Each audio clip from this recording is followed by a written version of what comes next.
আসসালামু আলাইকুম সবাইকে। আমরা নিউ ভিডিওতে চলে এসেছি অ্যান্ড এটা এসএসসি বিজিএস চ্যাপ্টার 12-এর এটা পার্ট 2 অ্যান্ড ফার্স্ট ভিডিওতে কর যুক্ত রাজস্ব নিয়ে আলোচনা করেছি। তো ফার্স্ট ভিডিও দেখে আসার আমন্ত্রণ জানিয়ে এই ভিডিও দ্রুত স্টার্ট করতেছি বক বক না করে। এসে কর বহির্ভূত রাজস্ব। সো ওটাতে খুব সুন্দরভাবে আগের ভিডিওতে আমরা ওই জিনিসগুলো কর রাজস্ব সম্পর্কে ব্রিফ করেছি, সব খুঁটিনাটি বিষয় সম্পর্কে আলোচনা করেছি। কর বহির্ভূত রাজস্ব বলতে আসলে কিছুই নেই, এটা খুবই অল্প পরিমাণে। এটা বই যদি আমরা রিডিং দিই তাহলেই কিন্তু এটা পেয়ে যাব। সো কর বহির্ভূত রাজস্ব আমরা বই থেকেই সরাসরি পড়াচ্ছি। সো দেখো আমরা একটু যদি জুম করি, আচ্ছা এবার মনে কাছে দেখা যাচ্ছে। সো কর বহির্ভূত রাজস্ব দেখো যে মানে কর বহির্ভূত রাজস্ব বলতে আসলে কী বোঝাচ্ছে, যে সরকার শুল্ক ছাড়াই, অর্থাৎ আমি শুল্ক সম্পর্কে আলোচনা করেছিলাম আগের ক্লাসে।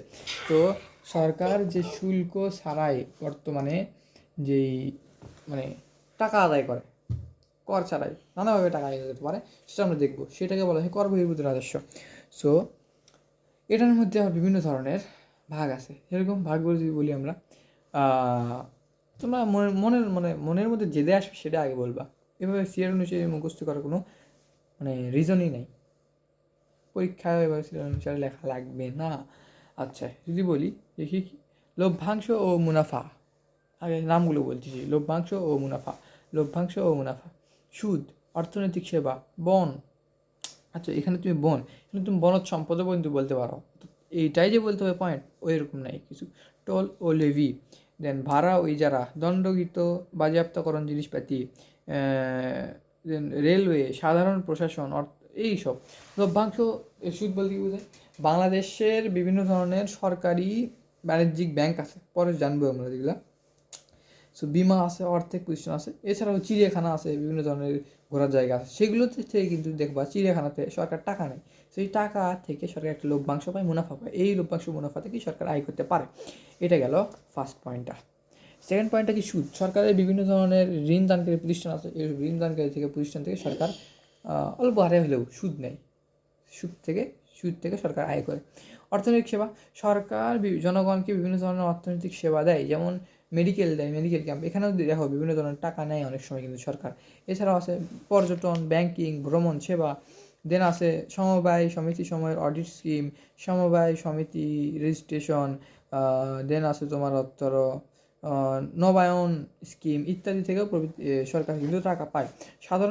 সাধারণ প্রশাসনের দায়িত্ব কার হাতে? সরকার থেকে। তো বাংলাদেশ প্রশাসনিক সেবা দেওয়ার সময় এসব থেকে টাকা নেয়। এরপরে তোমার আছে হচ্ছে রেলওয়ে।